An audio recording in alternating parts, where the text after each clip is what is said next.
Mahirap ang buhay. Nakakapagod. Pero huwag kang susuko.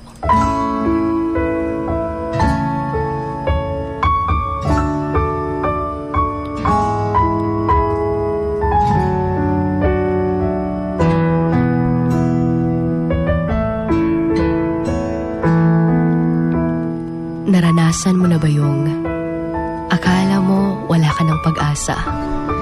Yung feeling na pagod ka na. Ubos na ubos ka pa.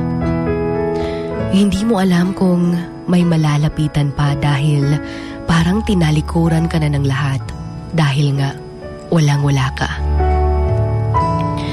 That moment na napapagod ka ng tiisin yung hirap ng buhay dahil tila ba'y wala na talagang pag-asa.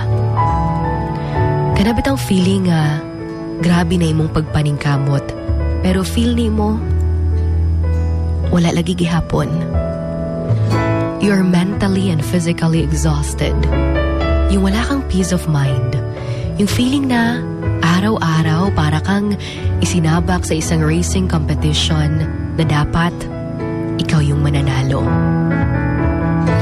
Ang hirap ng buhay.